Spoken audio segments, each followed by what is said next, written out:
guiding us to the purpose and the reason that we come together to do your will. Most of all, we thank you for touching the bodies of those that may have this comfort. In the name of Jesus. And God, we give your name the praise. We magnify you in Jesus' name. Amen. I pledge allegiance to the flag of the United States of America and to the republic for which it stands, one nation, under God, indivisible, with liberty and justice for all. Thank you, Bishop. We appreciate you being here this evening. Thank you for your service. We appreciate it greatly. Council, you have before you this evening's agenda. Are there any deletions or additions to the agenda? If not, I'll move for approval as presented. Second. All those in favor signify by saying aye. Aye. Opposed? The agenda as submitted. Now you have before you the consent agenda. The items that the council that are considered routine and non-controversial are marked with an asterisk and will be acted upon by a single roll call vote of council. There will be no separate discussion of the items unless a member of council requests it, in which event the item will be removed from the consent agenda and considered as a separate item. Pleasure of council. For acceptance. Moved by Mr. Harris. Second. Second. By Mr. Hutchison. Any questions on the motion? Madam Clerk, call the roll. Mr. Anderson? Yes. Mr. Dixon? Yes. Mr. Lynn? Yes. Mr. Persa? Yes. Mr. Slavin? Yes. Mrs. Williams? Yes. Mr. Hare? Yes. Mr. Hutchison? Yes. Thank you. Motion passes unanimously. Now have before us proclamation of Community Action Month. I would invite Kenesha Trott, Public Relations Specialist, Ernest Edwards, Executive Director of the First State Community Action Agency, to join me at the podium. And Clerk, you can read the proclamation into the record.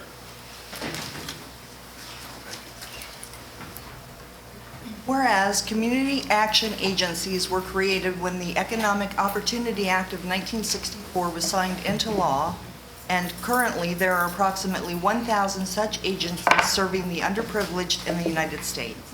And whereas First State Community Action Agency has been committed to working with individuals and communities to overcome the challenges of unemployment, homelessness, substandard living conditions, and hunger in Delaware since 1965. And whereas the First State Community Action Agency has made an essential contribution to individuals and families in Delaware by providing innovative and cost-effective programs that enable them to improve their lives and living conditions. And whereas Delaware and the entire country must continue to promote economic security and ensure that all citizens are able to live with dignity by providing support and opportunities for those in need of assistance. Now, therefore, I, David L. Bonar, Mayor of the City of Dover, Delaware, do hereby proclaim May 2014 as Community Action Month in the City of Dover in recognition of the hard work and dedication of First State Community Action Agency. Thank you, Madam Clerk. Thank you very much for what you all do for the community. It's a very needed service, and we appreciate everything you do. Thank you so much. I'd like to make some remarks. Good evening. I just would like to say to the council, thank you so much for recognizing our First State Community Action Agency. Our office is located here at the Blue Hen Corporate Center, and we work throughout Kent, Sussex, and Newcastle County. And again, thank you for all you do and all your support to help to better the lives of the people that we serve. Thank you. Thank you very much.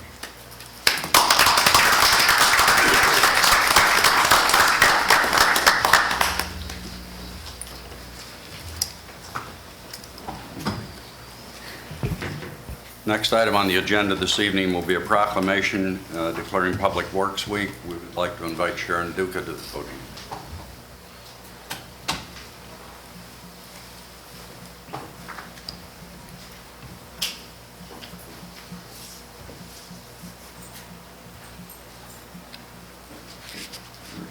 Madam Clerk.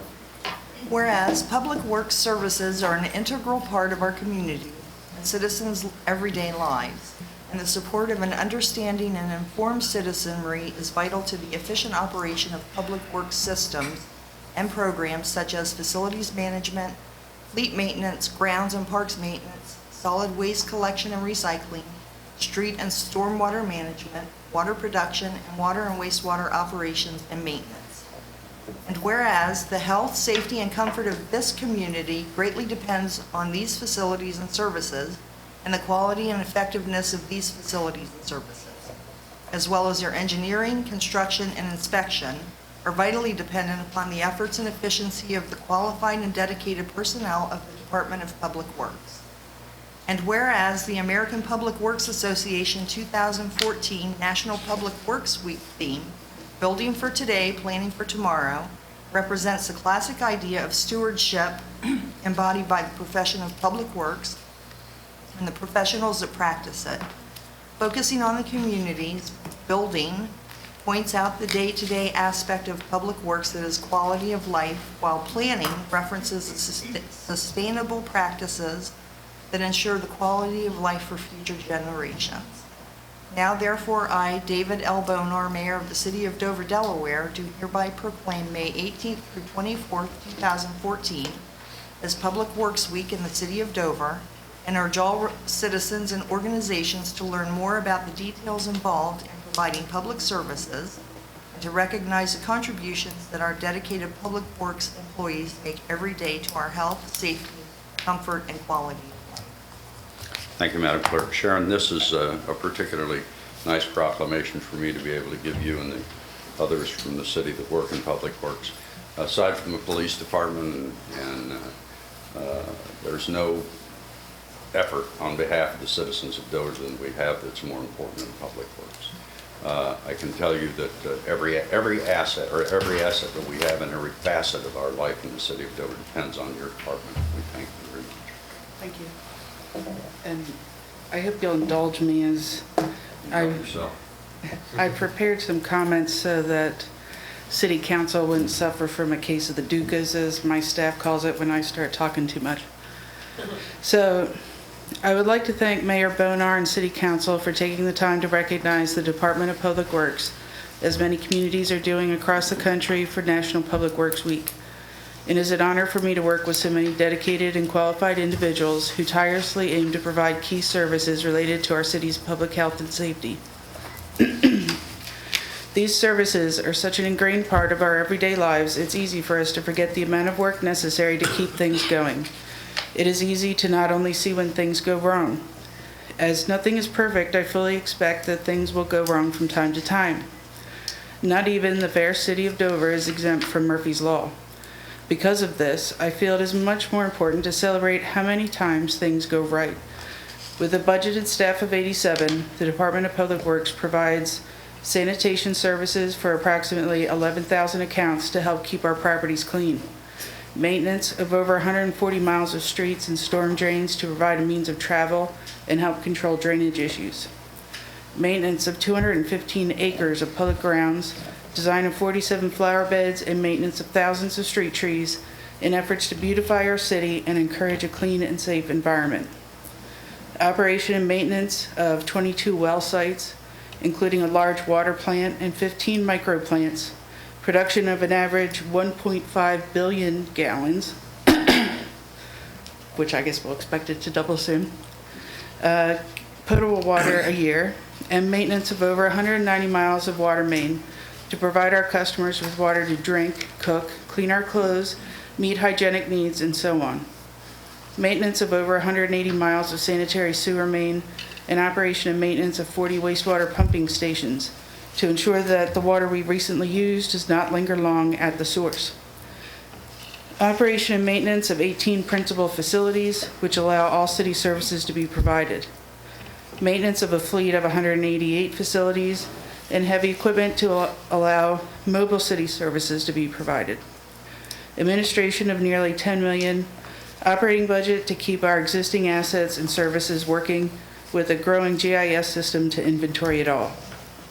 And engineering and inspection of an annual $4 million capital plan in efforts to ensure our city's assets are here for future generations.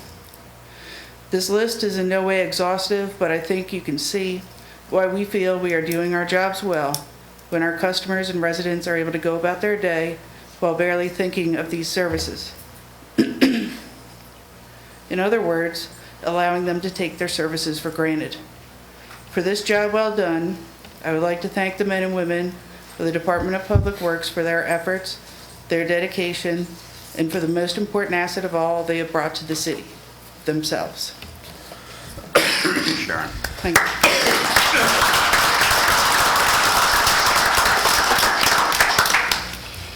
I have now before you item number 3, repealing, rescinding, or amending resolution number 2014-07, appointing the vice mayor as mayor until the mayor's position is filled, and ratifying action already taken. Call on Councilman Anderson. Thank you, Mr. Mayor. I believe that we moved in haste 2 weeks ago when we passed the resolution because of the term of council president ended today.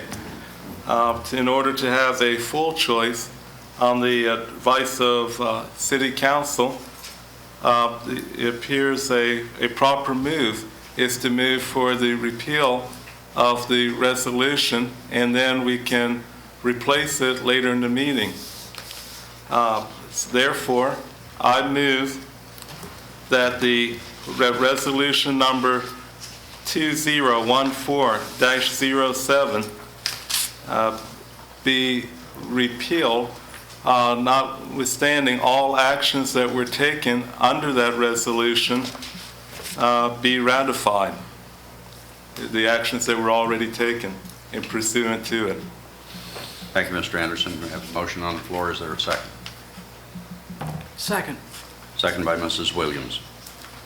Please note that any motion to rescind resolution number 2014-07 should include ratification of the official action taken by myself as mayor, so they are not nullified by the action to rescind. Any questions on the motion? Mr. Lynn. First, what were the actions that you performed as mayor, so we can understand what we're actually ratifying?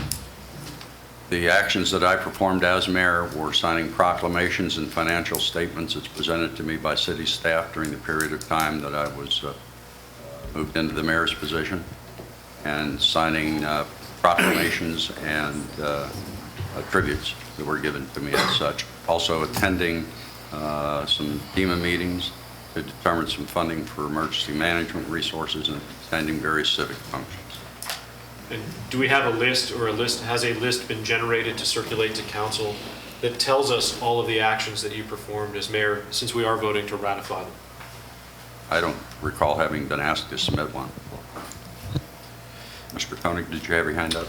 I believe that also includes the closing documents for the Uzunuts property. That's correct. That is one of the right. Mr. Lynn. I'll take exception to this for a number of reasons, and I'll caution my colleagues as they cast their vote for this issue that pursuant to Section 13 of the of the Charter, that any council member who violates any express prohibition of this charter may forfeit their office. The charter mandates specifically in Section 15 that unless the mayor's absence appears to be indefinite or extended, in which that's the case that we're operating in now. The mayor's absence is indefinite or extended, in which case council shall pass a resolution appointing the vice mayor as mayor until the mayor's position is either filled in accordance with Section 13 hereof, or the mayor returns to his or her duties. Applying the rules of statutory construction, the analysis here is simple. This is a statutory construction matter. That we passed the ordinance making the vice mayor, Mr. Bonar, the mayor, because of the indefinite or extended absence of Mayor Carey. Accordingly, the charter tells us the only two circumstances within which we may rescind that action. And they are as follows, and it's directly from the charter. The charter specifically says, until the mayor's position is either filled in accordance with Section 13 hereof, or the mayor returns to his or her duties.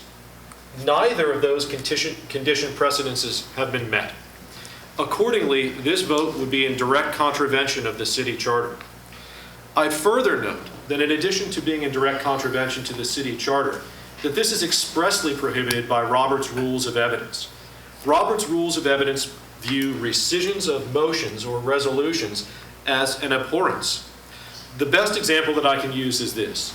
If we vote to paint a barn red, and the next week the barn is in fact painted red, and the next meeting we take another vote to rescind that action, well, the barn has already been painted. You cannot undo it. In this instance, we voted to make the vice mayor the mayor, and that happened. We cannot undo that. And the charter tells us the only two circumstances within which that can happen, and neither of those conditions have been met. Accordingly, I cannot support this motion, and I urge my colleagues not to endorse it either, because to do so would be an express prohibition of this charter, which could lead to forfeiture from office. And accordingly, I will not be supporting it. Thank you, Mr. Lynn. Mr. Perza? I don't want to spend 25 minutes debating this. I think the charge is pretty clear. The term ends today. We elect a new president today. I don't think we need to do any of this. It's just, if we're going to do it, vote on it, let's move on. And we've got bigger problems and bigger issues to address tonight than Thank you, sitting Mr. in what Perza. chair at what time of day. Thank you, Mr. Perza. Mr. Hare, then Mrs. Williams, and Mr. Anderson. I guess my question is for Mr. Rodriguez. Are we allowed to do this? Mr. Hare, my opinion is that we are allowed to do this. I wrote a letter to the city clerk. Mr. Lennon, Councilman Lynn and I have been back and forth all week, last week and today about it. I disagree with his interpretation of the charter. I think that when our mayor resigned April the 28th, his term at that point was indefinite. And that's really the provision in the charter that makes it very important. It's no longer indefinite now because we know we're going to have an election and a new mayor on the 25th. So that makes the difference, and that's why the resolution, in my opinion, is appropriate. It does not violate the charter. Robert's Rules of Order also permit it. Robert's Rules, very difficult to read, as many of you know, but it says that you can't do something that cannot be undone. And we're not doing something that cannot be undone. We're approving, if you pass the resolution, we're approving what Mayor Bonar has already done, and there's no problem with that. And Robert's Rules of Order permit that. That's my interpretation. Thank you. Mrs. Williams? Call the question. Question's been called. It's already been, What questions has been called, Mr. Question's been called, sir. okay. Point of order. That can take a Point of order, vote. Mr. You call for a Slavin. vote, two-thirds vote. Yeah, point of order is there's a vote on the call of the question. Exactly, two-thirds Correct. vote. Question's been called. Madam Clerk, call the roll. Mr. Anderson? On the call of the question. No. Mr. Dixon?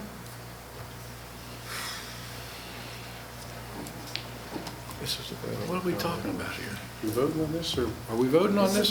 No, you're voting on the call of the question. Oh, so we want to discuss it some more. Yes. I think I beat this horse a little more, I guess. Mr. Lynn? Sorry. No. Mr. Perza? Call the question, yes. Mr. Slade? No. Mrs. Williams? Yes. Mr. Hare? Yes. Mr. Hutchison? Yes. Motion passes 5-3. All right, point of order. It's not to call the question, take a two-thirds vote. Majority. Majority vote on the call of the question. Now I have before you what's the pleasure of council. No, we have a We have a motion. motion and a second. We have a already. motion, we have a second? Yes? Mr. Lynn? Just briefly, for the benefit of those watching at home, The question's been called, sir. the extraordinary length, I've been called on by the president, ma'am, or the mayor, just so I can clarify, just the extreme maneuvers that we are going through just to ensure that we fix this election. And I think that that's important that the public be aware of, that the extraordinary maneuvers that are going on just to ensure that the election comes out in a certain way. Mr. Lynn, I'm going to call you out of order from the chair's position. I think that's totally inappropriate. Can I say something? Mr. Hare, the motion's have been called for. Madam Clerk, call the roll. Mr. Anderson? Yes. Mr. Dixon? No. Mr. Lynn? No. Mr. Persa? No. Mr. Slavin? No. Mrs. Williams? This is on the called question? No, this is on the Motion. rescinding the resolution. Yes. Mr. Hare? Yes. Mr. Hutchison? Yes. We have a tie vote, 4-4. Next. Nominate.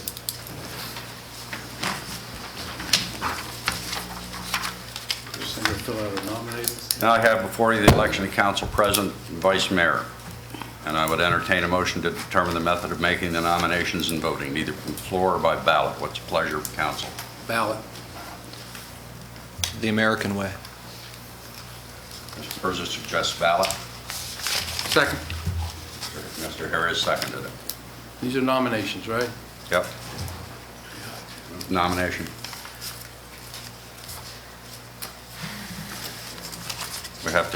We have a motion on the floor to go in favor of ballot rather than from the floor.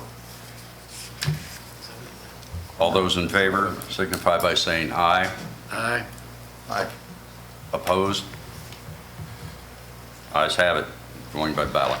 All right, fine. It's okay. Mr. Persa? I guess what I meant by American way was, let's just state where we stand and move on. I'm sorry, I couldn't hear you. It's fine. All right. Let's do it. All right. What are we doing? Your motion was not to do it by ballot, is that correct? Announce from the floor is my intent. Vote from the floor. All right, there's a motion to vote from the floor. Do we have a second? To vote from the floor, rather than by Second. ballot. Mr. Lynn, seconds. All those in favor? Sorry. I'm confused. You're talking about nominations. Yet Nominations that was from the phrased as a floor. vote. There's two different actions that we take from the Nominations from the floor. What are we voting on right now, sir? I was under the impression that Mr. Persa wanted to re-explain his motion. The question, as I understand it, is how do we want to nominate somebody to That be the is council correct. president? My suggestion was just announce who you want to nominate and move forward. If nobody wants to do it, we want to do it the ballot way, then do it the ballot way. We're gonna do, Mr. Anderson? Mr. Mayor, so what we are preparing, what's being proposed is that we nominate from the floor. And it's open still how we vote. Is that correct? Yeah, that's all we're doing is nominating. Okay. We might not even have to vote. Probably will. Second. All right. Motion to nominate from the floor. I'll now entertain nominations for city council president. Do it. All those in favor signify by saying aye. Nominations from the floor. Aye. Aye. Aye. Opposed? Ayes have it. Now I entertain a motion to nominate for council president. Members of council. Nominations? Mr. Persa. All right. I would nominate David Bonard as city council president for the 2014-15 term. I second it. Motion by Mr. Hutchison and by Mr. Persa and Mr. Hutchison to place me in the nomination. Point of order. I'm not. Go ahead. Only a sitting member of council may be nominated to serve as council president. The motion to rescind, you being mayor, Mr. Bonard, was not rescinded. Accordingly, you are not eligible to run for council president because you are not a sitting member of this body at this point. Good job. Wait, don't have to be mayor. It's fine. Is there any other nomination for council president? Mr. Lynn. I nominate Tim Slavin. Is there a second? I'll second Mr. Slavin is nominated.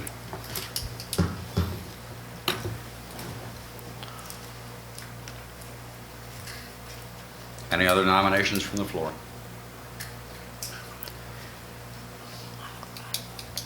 Mrs. Williams? Is your name in, No, it is not. Mr. Rodriguez?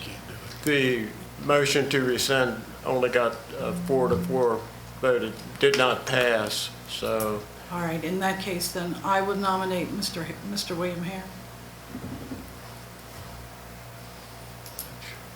Mr. Hare has been nominated. Is there a second? Second. Mr. Anderson seconds. Any other nominations? Seeing none, I'll now entertain a motion to close the nominations. So move. Second. Moved and seconded. All those in favor signify by saying aye. Aye. Aye. Opposed? Motion to close the nominations is carried.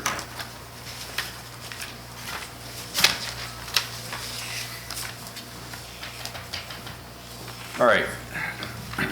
Now we have the motion on the council presidency following candidates. Councilman Slavin. Councilman Hare.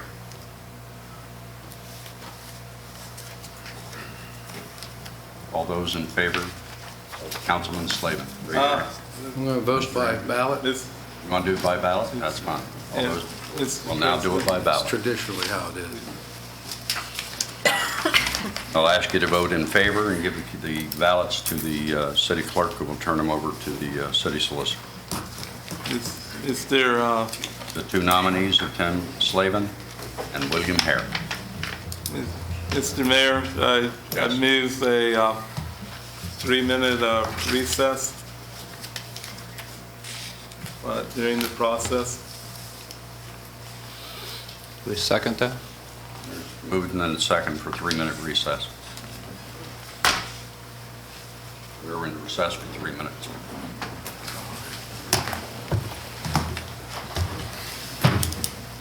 Now we're just going to vote.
as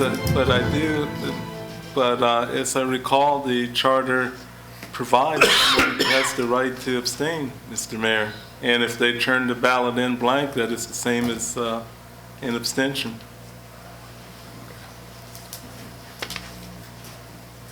That being the case, Mr. Rodriguez, can you announce the number of votes?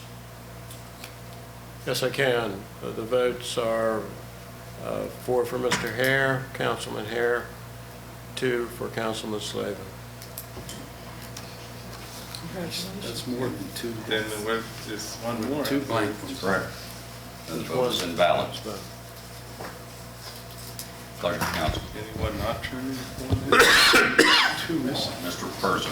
Can we go back to this question on who is eligible to run for this office? This would be directed to Mr. Rodriguez. I think I can solve it very easily. I'm going to resign as mayor right now. Thank you. That makes me eligible to vote. Does that solve the problem, Mr. Rodriguez? I think that does. Thank you very much. May I make a new nomination?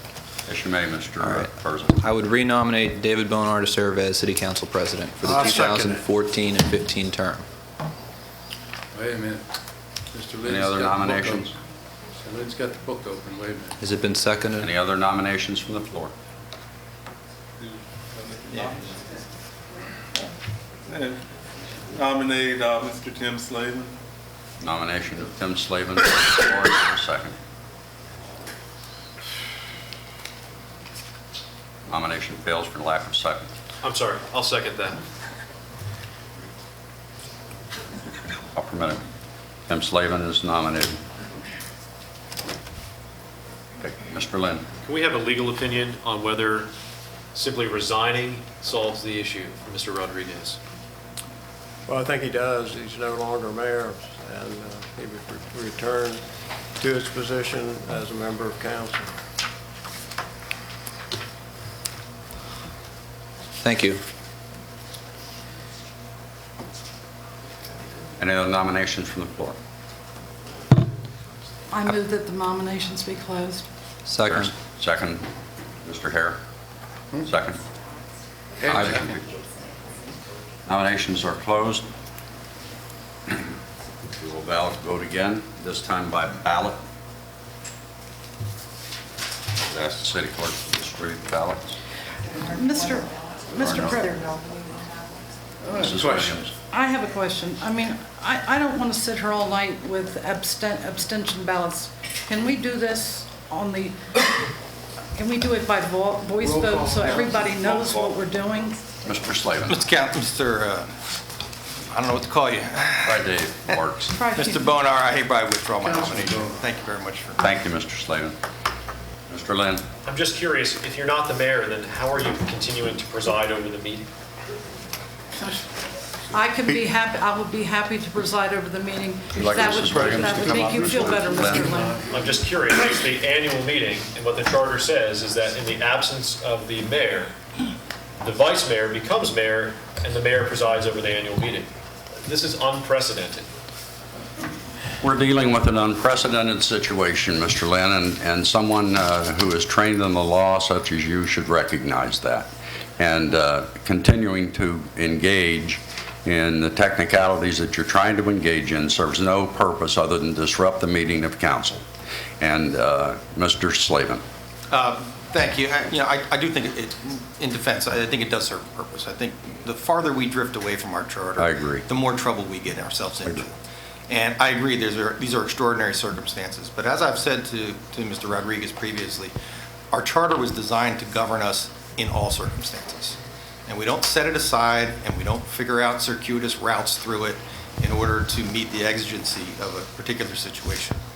That said, I think it's in the best interest of the city for me to withdraw my name as a nomination, and we can move forward as a body and get back to the business of governing the city. Thank you, Mr. Slavin. I second that. With your withdrawals accepted. Thank you, Mr. Persa.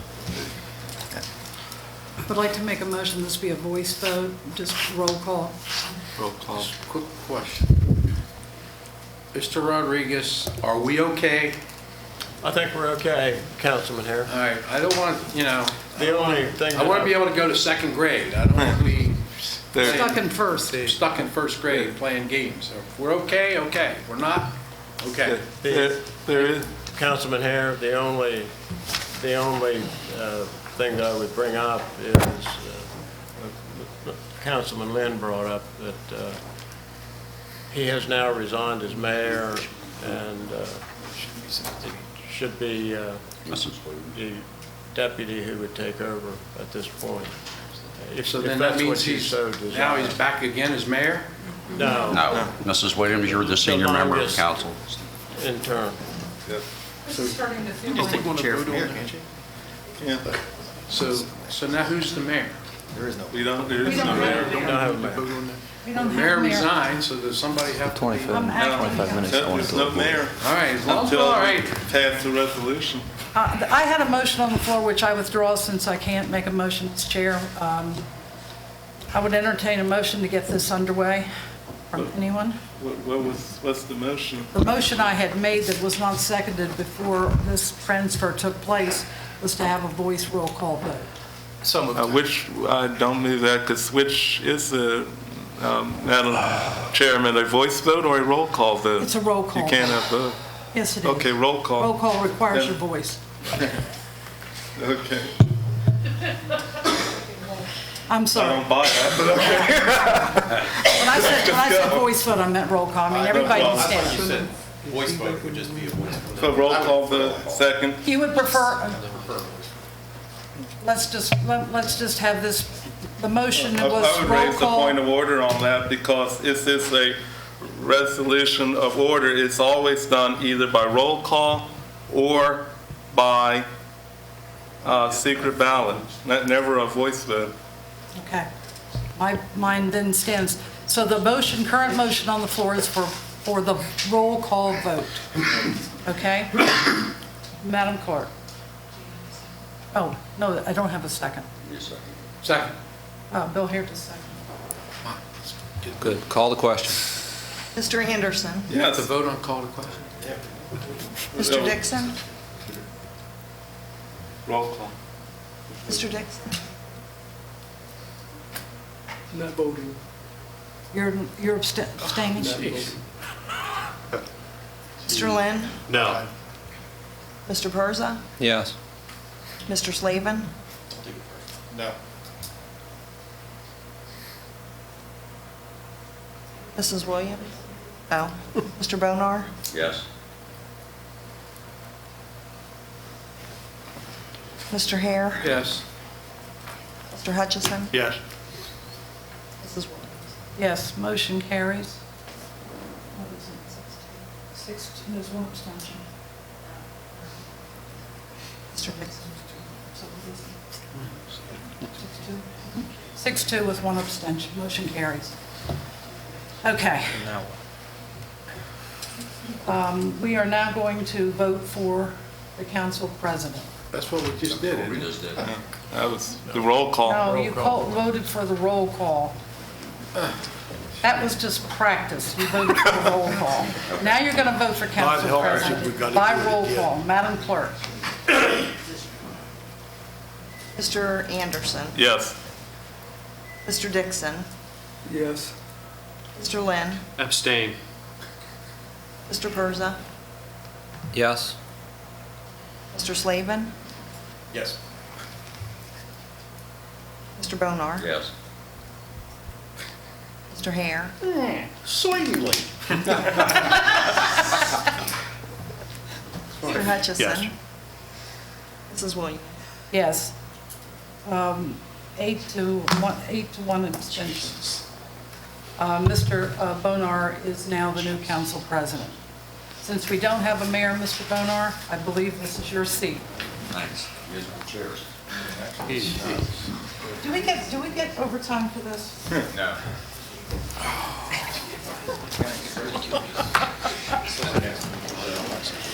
All right, let's go back to the agenda and see whether we can move ahead.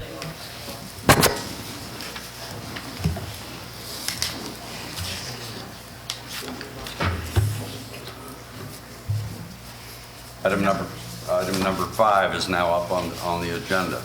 proposed resolution 2014-10 appointing the vice mayor as mayor until the mayor's position is filled. Mr. Persin. Do we need to do this? Aren't you already the acting mayor or the mayor at this No, I point? resigned. No. But Still have to do it. we don't have a mayor. The president becomes the mayor. Correct. We're good. Not before the charter. All right, let's go. Solicitor informs me it's proper to vote. Okay. They're both Slavin's got something. Mr. Slavin. But doesn't the charter automatically name him the vice mayor? And if it's not an indefinite period, and it's not an indefinite period anymore, we simply don't need to take the action of appointing a mayor. Well, that was raised by Councilman Lynn before, and we do have a definite time when the mayor will take office, which is the election. That is correct. But I think you need a mayor between now and the election period. For the purposes of something other than what the vice mayor / council president would do? Well, I think that's correct. The way the charter is worded is indefinite or extended, and I guess the term extended applies because we will have no mayor until the 25th Okay, so of June. my concern, Go ahead, Tim. please, my concern is, we're talking about a lot of inside baseball here, and there are a lot of people watching this going to read about it and say, so let me get this straight. A mayor resigned, a new mayor was appointed, a mayor resigned, a new mayor was appointed. Do we really need to go through all this when the charter lays out how we govern ourselves? Okay. If you don't think that period of time qualifies it as extended, then you don't need to do that. Okay, thank you. Help me understand this. You'll be satisfied to have the council president acting as interim mayor with no resolution passed. Yeah, I think it's just as vice mayor, you assume the capacity of Well, Another comment, Mrs. Williams. and this is directed to the solicitor. Mr. Rodriguez, is it, I understand what Mr. Slavin's saying, and I agree that the position could be handled by one person for a short period of time. But shouldn't we ratify that?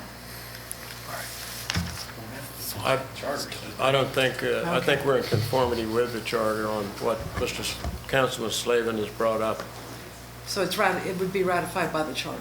Yes. Okay, thank you. I believe there's only one power that would be granted to a mayor if we were to appoint a mayor right now, and that is the power to veto any action of this council. Is that right? That's correct. And given the fact that the election occurs in how many weeks? 2 weeks. 2 or 3. 4 weeks? 5 weeks from today. I don't know what the risk is there. I don't think there's much of a risk. I'm in violation, but excuse me, I'm stupid. But I don't know if you all understand what you just did. You had a ballot election in which you just disregarded. Right. What you did tonight, you did 2 weeks ago. When the mayor resigned, the president / vice mayor became mayor, and Mrs. Williams became the interim president, vice mayor. You had an election. Then the mayor resigned. And now you're going through this again. I mean, you may do what you want to do, but sitting here as an individual, you have violated something. Because technically speaking, you had a ballot election which you disregarded. And what you're doing now is what you did 2 weeks ago. Point of order. Mr. Anderson. Mr. President, the charter is extraordinarily clear that the term of the council president ends at the annual meeting, and it mandates that we have to have that election. The fact the mayor resigned 2 weeks before it wasn't our fault. We have to follow the law, and that's what we did. Mr. Hare. Well, the gentleman was saying we had a valid election, but we really didn't, did we? No. No, we didn't. Because we didn't have enough votes. That is correct. So just for the record, if we did have a valid election, so he answered his question, I resign as council president. So takes care of that. Oh, what the heck, it's a comedy show, right? Yeah, I don't We think might it's as well. simple as that, but, go on. But I mean, All right. I'm sorry, sir, but you're not on council floor at the present time, and this is not the proper venue for public comment. So I'll have to rule you out of order. Thank you very much.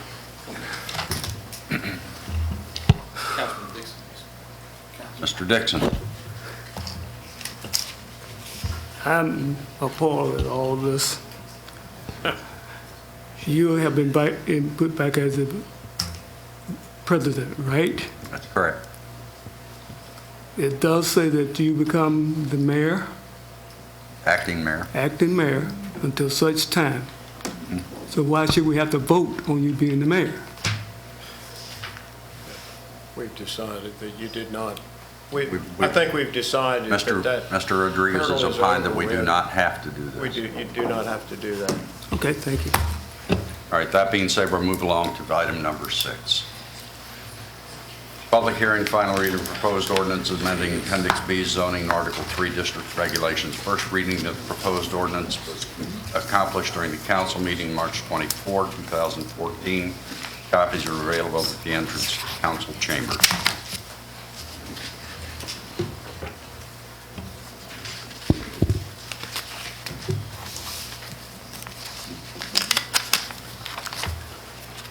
Pleasure, council. Move for acceptance, whatever. I'll have to have a motion to consider the final reading by title only. So moved. Allow us to, Mr. Hare, move. Second, Mrs. Williams. Mr. Dixon, second. Then separate motion to adopt it. What's the pleasure of council? So moved. Second. Any questions on the motion? All those approved signify by saying aye. Aye. Aye. Opposed? No. 1 no. Point of order. Mr. Anderson. Are we voting on the ordinance? 6. By title only. Oh, by title only. Okay. Okay. Motion carries 8. Now we'll have a voice vote on the motion of itself. All those in favor signify by saying aye. Aye. Opposed? Motion carries. Ordinance 2014-05. Planning Commission Amendment Number 1, amending Section 2, the general residence zones, RG1 and RG2, subsection 2.4, conditional uses, and Ordinance 2014-06, with Planning Commission Amendment 1, amending Section 17, shopping center development, permitted uses. Mrs. Townsend. Thank you. I'll take ordinance 2014-05 first. This is an amendment to the general residence zone that would allow professional offices as a conditional use within the general residence zone with very strict criteria, which are all spelled out in the ordinance. This did go to the Planning Commission on April 21st, 2014. One member of the public spoke in favor of the proposed text amendment. The Planning Commission recommended that City Council adopt the proposed ordinance with two amendments. One is to reduce the maximum number of employees from 6 to 4, because there's a maximum number of off-street parking spaces of 4. And to limit the applicability of the proposed ordinance to Route 8 only. So if you look at the amendment that is in your packet, it takes out all references to State Street and Governor's Avenue. So the ordinance, as amended by the Planning Commission, I believe you need to, do they need to vote separately on the amendment? Okay, you need to vote separately on the amendment, but with the amendment, it would allow professional offices as a conditional use with very strict criteria in the general residence zone only on Route 8. and one of those criteria would be a maximum of 4 employees. Thank you, Mr. Townsend. Any questions of staff? This does declare a public hearing. I declare the public hearing open. Is there anyone who would like to speak in favor of the proposed amendment? Anyone who would like to speak in favor of the proposed amendment? If so, come forward. State your name and address for the record. You'll have 3 minutes to make your comments. Seeing none, is there anyone who would care to speak against the proposed amendment? Anyone who would like to come forward and speak against the proposed amendment? Come forward, state your name and address for the record.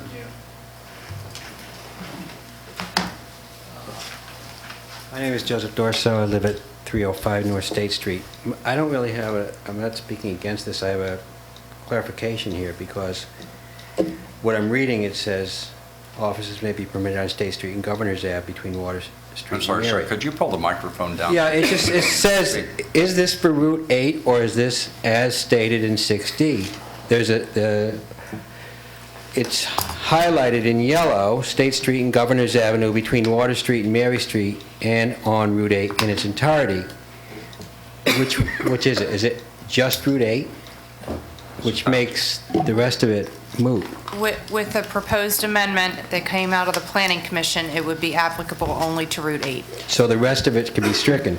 Yes. Okay, thank you. Anyone else would like to speak? Anyone else would like to speak against this?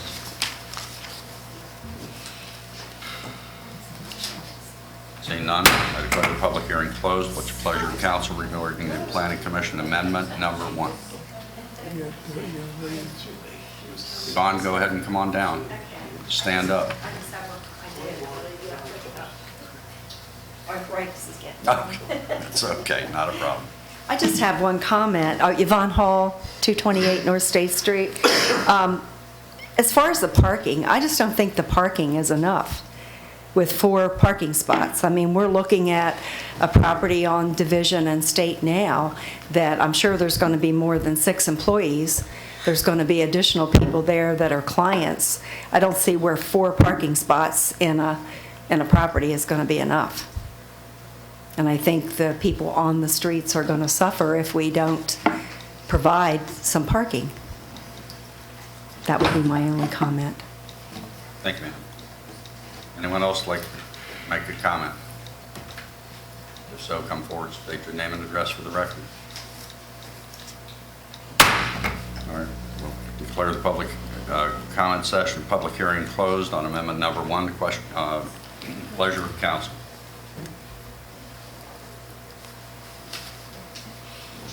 Can I address the issue of the maximum parking? Yes, go ahead before we... It was actually the property owner that proposed the amendment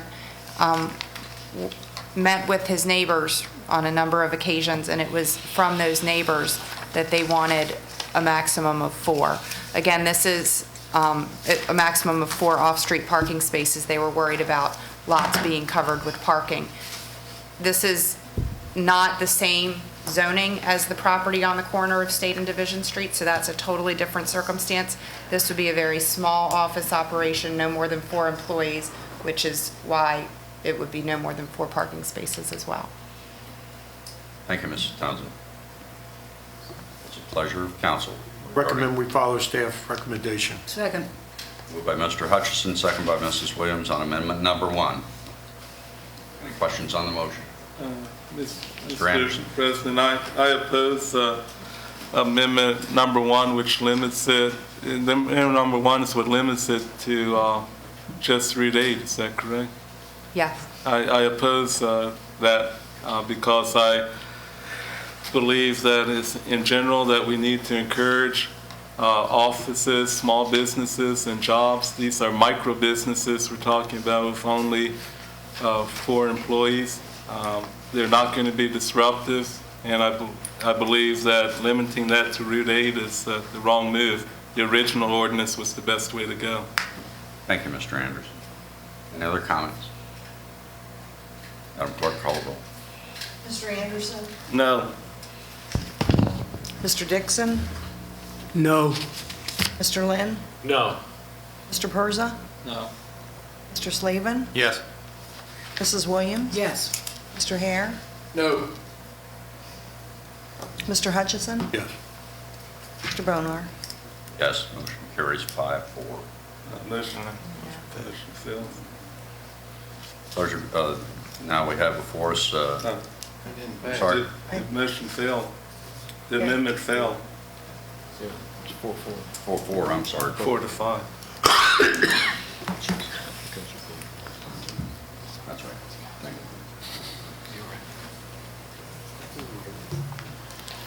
The First Amendment to the ordinance, the text amendment. Pleasure of council regarding ordinance 2014-05. Mr. President. Planning Commission. Mr. Slavin. Given the failure of the amendment, I move that we table these. Thank you. Motion to table. Item is tabled. 6. It hasn't been All seconded. those in favor? Huh? Need a second to the motion to table. Second. Second by Mr. Lynn. I just want to offer some comment on that. Yes, I've had Mr. numerous Slavin. constituents who did not want this extended down into the residential area of North State Street, and worked very hard to make sure they went through the process of going to the Planning Commission and having their voices heard. It was then incorporated in their deliberations, and to have it yanked at the last minute here, I think requires us to go back and do deliberation with them and make sure we listen to what they had to say. Thank you, Mr. Slavin, well reasoned. There's a motion to table that's been seconded. Madam Clerk, call the roll. Mr. Anderson? No. Mr. Dixon? Yes. Mr. Lynn? Yes. Mr. Persa? Yes. Mr. Slavin? Yes. Mrs. Williams? Yes. Mr. Hare? Yes. Mr. Hutchison? Yes. Mr. Bonar? Yes, passes. Item number 6B, Mrs. Townsend, 2014-06, with the Planning Commission Amendment 1 amending Section 17, Shopping Center Development, Permitted Uses. Thank you. This is an amendment to Section 17 of Article 3 regarding the permitted uses in the shopping center zone. This, too, was amended by the Planning Commission after the applicant who had requested the language to allow apartments in the SC3 zone withdrew his amendment at the Planning Commission meeting.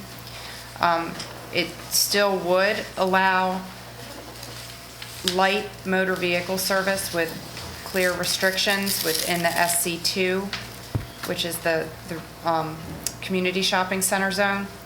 The list of properties that are zoned as SC2 are listed in the staff report. Again, the Planning Commission recommended taking all of the language out that pertains to the SC3 zone and having only the light automotive service in the community shopping center zone following the public hearing. Thank you, Mrs. Townsend. Any questions of staff? This also requires a public comment session, a public hearing. I declare the public hearing open. Is there anyone who'd like to speak in favor of the proposed amendment? Anyone who'd like to speak in favor of the proposed amendment? Seeing none, is there anyone who'd like to speak against the proposed amendment? If so, come forward, speak your name and address for the record, and you have 3 minutes. Seeing none, I declare the public hearing closed. What's pleasure regarding Planning Commission Amendment number 1? Move to accept staff recommendation.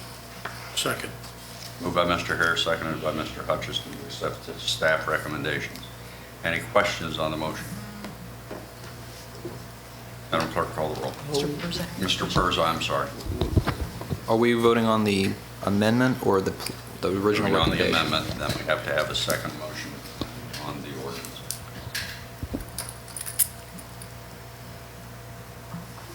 There's a motion and a second. Madam Clerk, call the roll. Mr. Anderson? Yes. Mr. Dixon? Yes. Mr. Lynn? Yes. Mr. Persa? Yes. Mr. Slavin? Yes. Mrs. Williams? Yes. Mr. Hare? Yes. Mr. Hutchison? Yes. Mr. Bonar? Yes, motion carries unanimously. Now, what's the pleasure of the council regarding ordinance 2014-06 as amended by Planning Commission Amendment Number 1? Move adoption as amended. Moved by Mr. Slavin, Second. second by Mr. Dixon. Any questions on the motion? Madam Clerk, call the roll. Mr. Anderson? Yes. Mr. Dixon? Yes. Mr. Lynn? Yes. Mr. Persa? Yes. Mr. Slavin? Yes. Mrs. Williams? Yes. Mr. Hare? Yes. Mr. Hutchison? Yes. Mr. Bone? Yes. Motion carries unanimously. Item number 7 is authorization to execute settlement agreements related to employee grievances. Have before me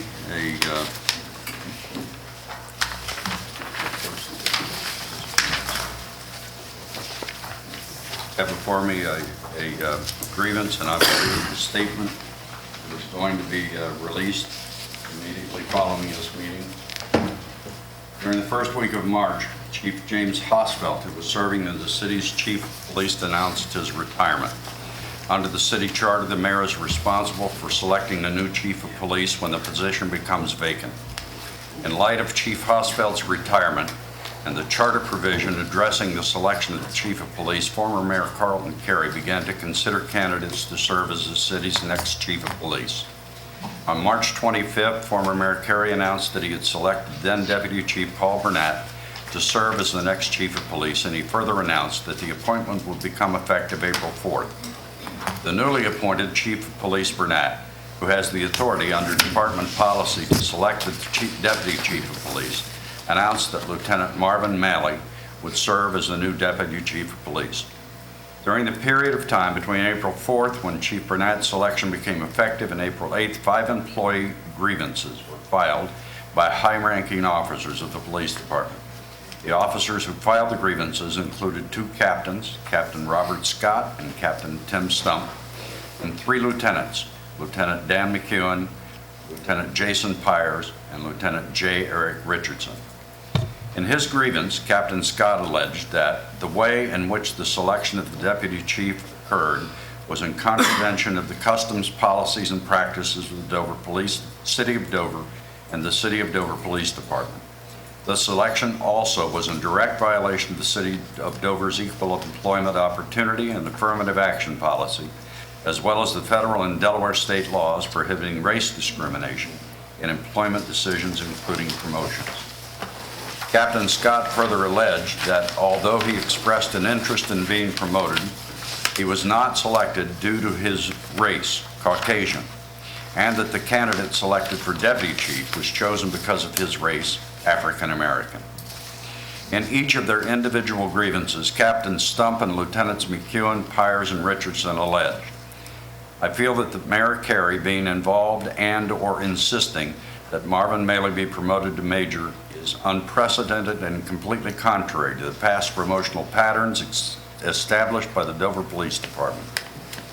In his individual grievance, Captain Stump stated that he is a white male and alleged that based upon his race and color, his opportunity to be promoted to the ranks of deputy chief and/or chief of police was adversely affected. In his individual grievance, Lieutenant McEwen alleged that he was unfairly prevented from advancing to the rank of captain or major solely due to his race, which is Caucasian. In his individual grievance, Lieutenant Pyers alleged that he believes that due to his ethnicity and the fact that he is biracial, he was discriminated against, and the opportunity to be promoted was not afforded to him for those reasons. In his individual grievance, Lieutenant Richardson alleged that due to his race and color of his skin, he was discriminated against, and the opportunity to be promoted was not available to him for those reasons. When the grievances were advanced to Police Chief Burnett, he conferred with City Council to determine if the grievances could be resolved. City Council reviewed the grievances and the facts and circumstances leading up to the selection of the new Chief of Police and the new Deputy Chief of Police. The review raised serious questions about whether the former mayor, in contravention of the Police Department promotion policy, exceeded his authority and orchestrated a series of events to ensure then Lieutenant Marvin Malley would be elevated to the position of Deputy Chief of Police. Mayor Carey denied those allegations. In view of the allegations made in the grievances, the potential exposure to the city if the allegations were proven to be true, and City Council's concern over actions alleged to have taken place or have been taken by then Mayor Carey, City Council requested that the mayor resign from his public office. Without conceding the veracity of the allegations that have been made against him less than 2 days after being asked, former Mayor Carey submitted a letter of resignation to City Council. With the 5 grievances still pending, the city's attorney and management team entered into settlement negotiations with the officers and the Fraternal Order of Police representative. With the authorization of City Council by its May 12th formal vote, the 5 grievances have been resolved through an agreement to make monetary payments from the city to which each of the officers in amounts totaling $300,000. If true, the alleged actions taken by former Mayor Carey demonstrate employment practices rejected by the City of Dover and its management. While the city embraces diversification and equal opportunity in the workplace, discriminatory acts, even if the result is well-intentioned, are unacceptable. Having received and accepted the resignation of former Mayor Carey and having resolved the police officer grievances, City Council looks forward to brighter moments for our city. Chief Police Paul Burnett and Deputy Chief Marvin Maley have the full support and confidence of City Council as they move the police department past these unfortunate and difficult events and lead the police department in a way that maintains its distinction as one of the top police departments in the entire country. We have before you a proposal to execute a settlement agreement related to the employee grievances.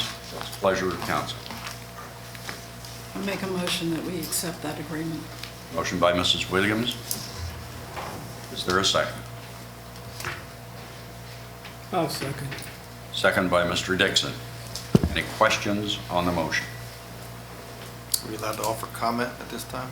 Absolutely. I would like to offer the comment that this is an unsettling issue for all of us. No one's happy about having to take this type of vote, but in the best interest of the city and based upon the advice that we got, this is the most economical resolution to this problem. Thank you, Mr. Slavin. Any other comments by members of the council? Mr. Anderson. Mr. President, do I agree with Mr. Slavin that on the advice of council, the cost to defend this number of suits separately over the long haul would exceed the amount of this settlement, and it is probably the best action that we have available to us.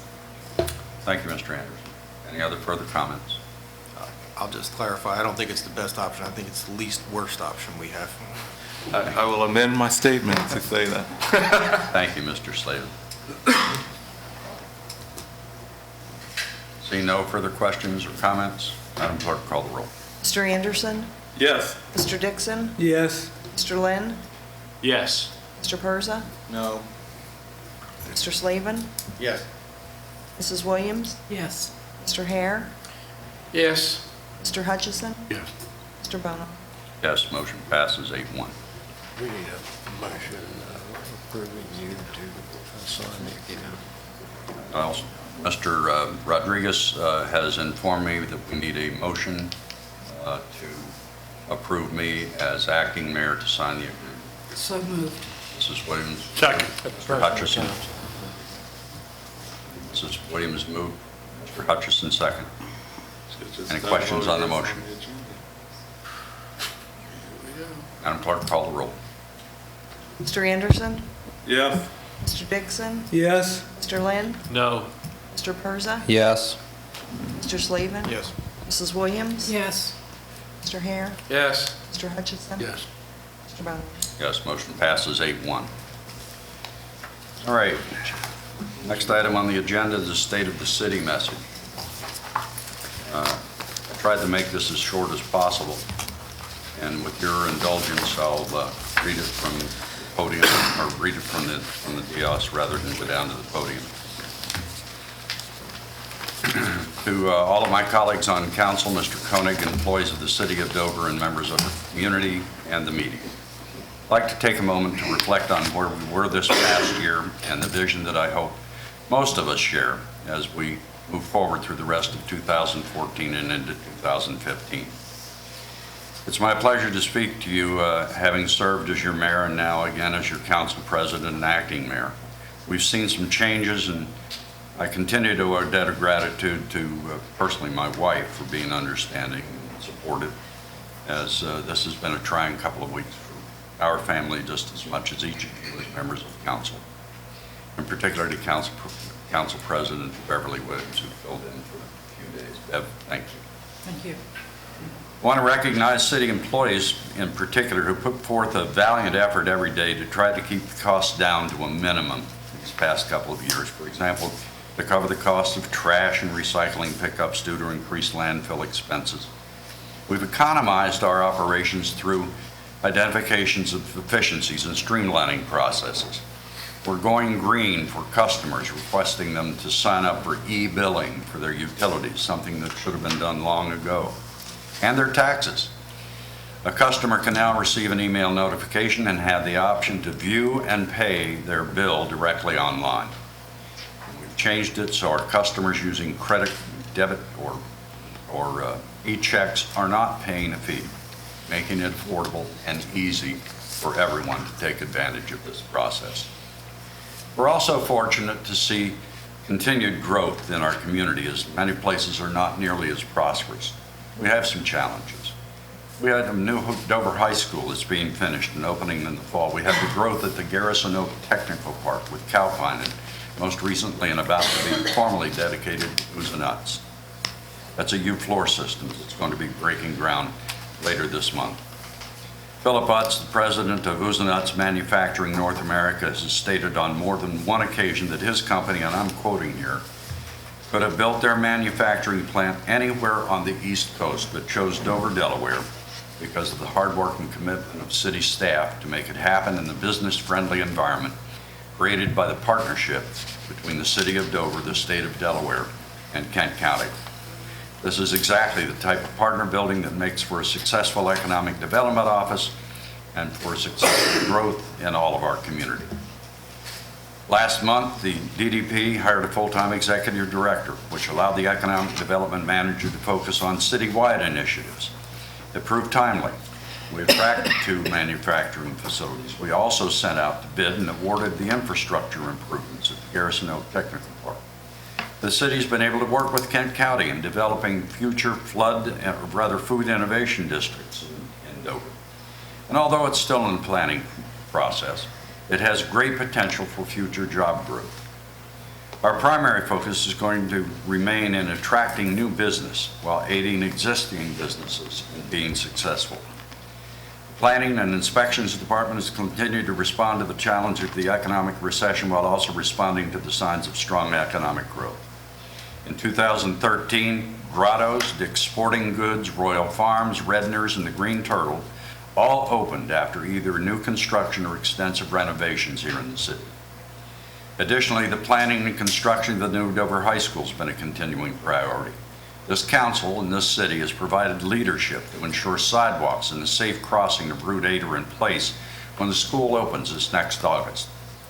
The cooperation and leadership of DelDOT has been instrumental in keeping the project on track, and code enforcement staff has continued to stay busy with vacant and dangerous buildings, as well as daily property maintenance and enforcement. We demolished 13 dangerous buildings in 2013. Another 6 were demolished by property owners, and 5 were repaired by property owners due to the city's enforcement. At the end of 2013, the city has 303 registered vacant buildings. Parks and Recreation Department worked to expand programming and provide flexibility to meet the varying needs of our customer base. The addition of early morning fitness classes, the implementation of a flexible fitness pass program, and the expansion of the summer day camp offerings have all helped to meet the diversity city residents and residents of the surrounding area expect and deserve. In a cost-saving measure, our newsprint program has been replaced with school flyers, Facebook, and email blasts. In the next year, we hope to expand social media presence even more. We'll also be rolling out our online registration in the next couple of months and look forward to the feedback from Recreation Needs Assessment to continue to improve our offerings. The Dover Library is approaching its second anniversary of life in the new building. Our mission states Delaware libraries are leaders in connecting and inspiring a lifetime of discovery. The mission of the Dover Public Library is to connect people to a variety of resources and services that inform, educate, and entertain. We're a quality of life entity, and we believe that cultural and educational enrichment information is key to a successful and balanced life for each of our citizens. With our creative and committed staff in our new facility, we're working toward fulfilling that mission. The community is responding, and it's a very busy place. Statewide, we continue to have the highest computer usage, both in-house and wireless, and we rank within the top 5 busiest circulation libraries. Staff understands it's committed to the philosophy that we serve everyone, and the services must be diverse enough to meet a variety of needs and interests. Every day, they scan the horizon for developing library services and technology that enhances the work and the people's access to information. We've endured a lot of challenges, including some outside of our control with the frigid temperatures and substantial amounts of precipitation this winter. And it proves to me that all the work of the electric department has done to put into our system a system of reliability has really paid off, as there were really few issues in continuous supply of electricity to the community. Our Public Works Department crews worked many overnight hours trying to keep the roads clear and maintain services to all of our constituents. As the Public Works Department moves forward, accreditation, ensuring we continue to meet and exceed the national standards and practices, they continue to look for efficiencies in their operations while providing an outstanding service throughout the community. The Department of Public Works is committed to protecting the health, safety, and welfare of the public, and our staff is equally committed to improving the operations, maintenance, rehabilitation, and replacement of the city's public infrastructure. As stewards of the city's physical infrastructure, the department is committed to putting forth the effort to provide a sustainable environment and infrastructure for many generations to come. For the 6th year in a row, our electric department earned the RP3 Platinum designation, which is earned by the American Public Power Association. The RP3 program recognizes utilities that demonstrate high proficiency in reliability, safety, workforce development, and system involvement. The new LED street lighting was installed in the Woodcrest subdivision and on Route 13 to promote going green, while the infrastructure was completed for the new Dover High School and the Calpine project. The construction rebuild has started at the Horse Pond substation, increasing the southeast Dover area electric reliability, and the 69 kV line will begin in FY15 to increase the protection of lines that will aid in decreasing the size of an area that could be affected if an issue occurs within the system. We are all very proud of the accomplishment by our departments, and we look forward to the improvements still to come. We continue to move forward to try to keep everything as budget friendly to the community while providing the level of service you all appreciate and expect. This year, our assessor's office had 382 senior citizens. 39 disabled citizens benefit from our property tax reduction program. That was a 0.36% increase in value from last year due to the permit activity and annexations in new construction. Taxable valuation for FY 2014 was over $3.1 billion. The amount doesn't reflect the reduction in value for those who benefited from the property reduction program. Our current tax rate is 0.3378 cents per hundred, and our values are based on the last reassessment conducted in 2010. Staff continues to actively review property data to ensure accuracy for the next citywide assessment. Dover Police Department's a bit of fond farewell to Chief James Hosfeld. We welcome Captain Paul Burnett as our new chief. In 2013, the police department handled 380 less complaints than in 2012, and Group A and violent crimes were down for the 3rd straight year. And our department cleared 68.2% of the robberies and 58.1% of the burglaries, which greatly exceeds the national averages for these types of crimes. The drugs, vice, and organized crime section accounted for 1,663 proactive arrests involving drugs, prostitution, and counterfeit merchandise. As a result of these arrests, the Delaware VOC were able to seize 42,987 grams of marijuana, 1,095 grams of cocaine, and 308 grams of heroin.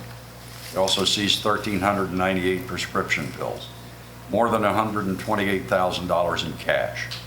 Along with the illegal drugs and money, the organization also seized and removed from the streets 77 handguns, 21 rifles, 8 shotguns, and more than 10,000 rounds of ammunition.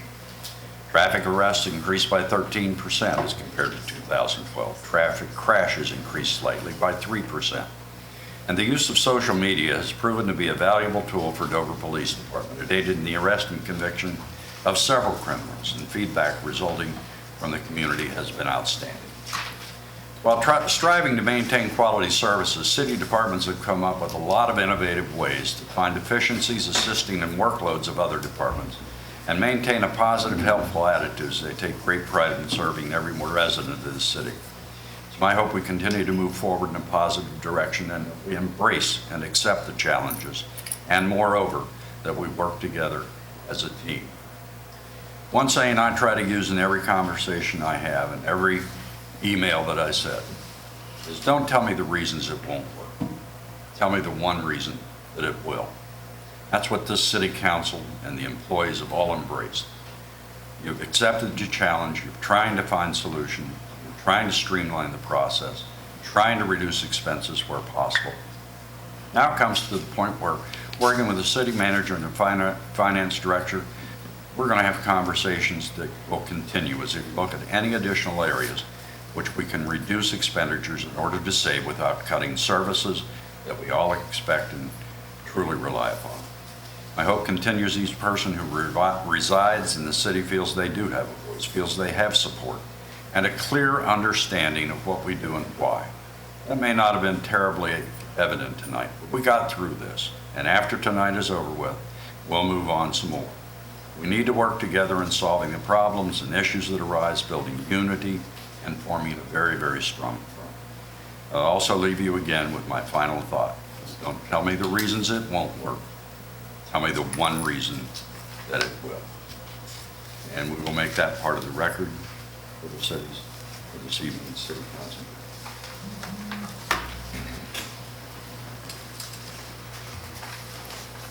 Next on the agenda this evening is item number 11 and item number 12. These are the staff appointments for the city council.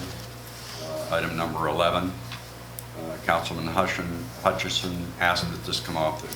Yes, if I could, I had a question, but I got that answered, so therefore I would like to move the 2014-15 staff appointments A through K be approved as presented. Second. Motion by Mr. Hutchison, second by Mr. Hare to approve staff appointments by City Council. Any questions on the motion? Seeing none, Madam Clerk, call the roll. Mr. Anderson? Yes. Mr. Dixon? Yes. Mr. Lynn? Yes. Mr. Persa? Yes. Mr. Slavin? Yes. Mrs. Williams? Yes. Mr. Hare? Yes. Mr. Hutchison? Yes. Mr. Bonar? Yes, motion passes unanimous. Item number 12 on the agenda is committee appointments made by the council president. With the council's permission, I'm going to defer that until the next meeting. So moved. Second. Any questions on the motion? Seeing none, Madam Clerk, call the roll. Mr. Anderson? Yes. Mr. Dixon? Yes. Mr. Lynn? Yes. Mr. Persa? Yes. Mr. Slavin? Yes. Mrs. Williams? Yes. Mr. Hare? Yes. Mr. Hutchison? Yes. Mr. Bonar? Motion carried, yes, motion carries unanimously. Item 13, miscellaneous appointments by the council president. I will defer that too until the next council meeting. We'll do 13 and 14. Second. All those in favor, been moved and seconded. Madam Clerk, call the roll. Mr. Anderson? Is the motion 13? Item number 13 will be deferred until the next. Yes. Mr. Mr. Dixon? Yes. Mr. Lynn? Yes. Mr. Persa? Yes. Mr. Slavin? Yes. Mrs. Williams? Yes. Mr. Hare? Yes. Mr. Hutchison? Yes. Mr. Bonar? Yes, motion carries unanimously. Item number 14, the mayor's appointments. I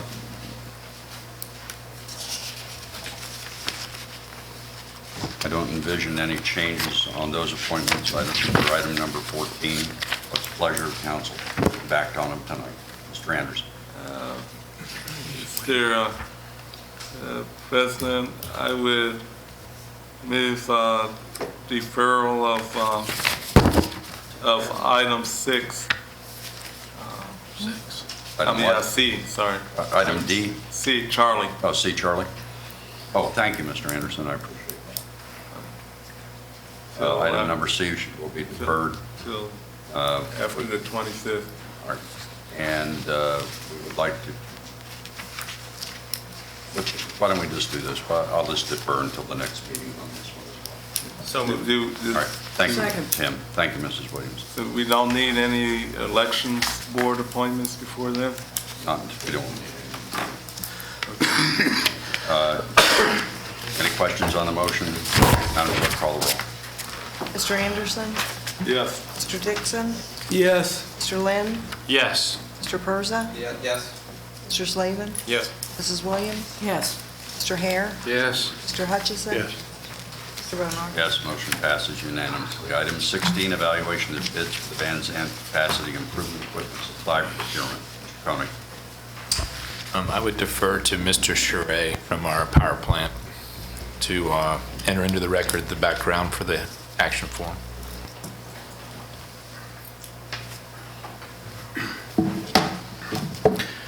My name's Vince Charest. I'm the plant manager at McKee Run Generating Station. I work for NACE Corporation. What you have before you is a recommendation for the purchase of equipment for the Van Zandt facility, which will allow that unit that's stationed there to operate with increased capacity, which will result in favorably in increasing the capacity payments to the city. It does have a return on investment for this of 4.4 years. That's just considering the increased capacity only. It does improve to a return on investment period of 2.9 years if you consider the generation that will be provided by those additional megawatts. This bid was solicited through the normal bidding process that we have. The bidder that we are recommending is both the low bidder, is also the best evaluated bidder for the project. We are recommending that we only purchase the materials and engineering for this equipment, and we will do the installation managed from the power plant.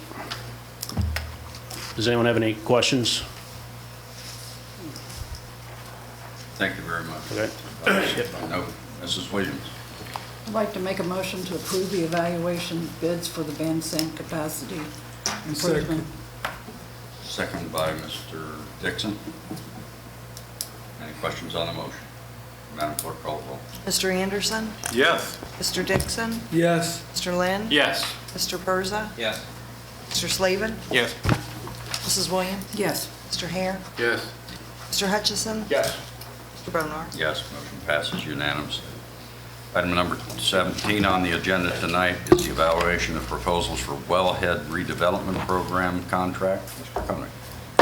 Thank you, Council President. At the last council meeting, Mr. Persa had inquired regarding the inclusion of a 10% annual escalator in the proposed Wellhead redevelopment contract.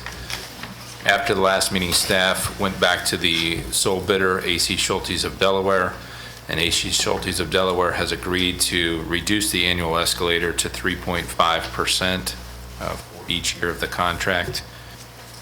Based on that reduction, staff is recommending that we proceed with a multi-year contract a 3-year agreement with the city's option for 2 1-year extensions for the wellhead redevelopment year contract with AC Delaware. The pricing was included in the bid submittal. The bid has been adjusted to reflect the 3.5% annual escalator. Happy to answer any questions. Move to approve. Second. Motion by Mrs. Williams, seconded by Mr. Hare. Mr. Slavin.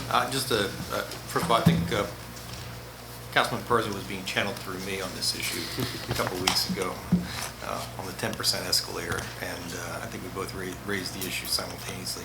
3.5%, we asked them to come back and effectively rebid the project. Is that following all our bid?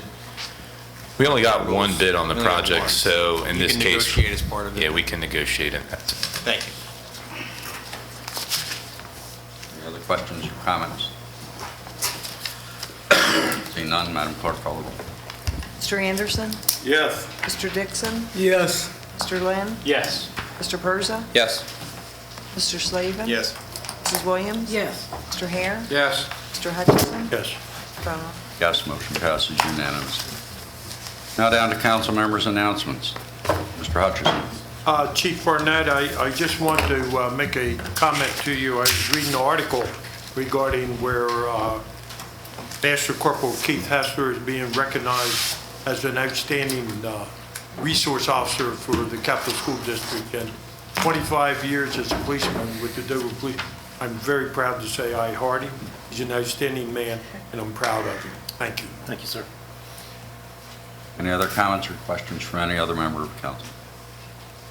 I know that I've told a lot of you privately, and several people privately, and I made the comment at a couple of public meetings, but I will tell you that after this term is over next May, I will not be seeking re-election to city council or any other political office. This is a learning experience. I am happy to serve as your council president and your acting mayor. This city means more than anything in the world to all of us, or we wouldn't be sitting here. Sometimes we fight like cats and dogs, but that's okay when the fight's over with. We shake hands and we go on about our business. I think more people should learn how we do conduct business.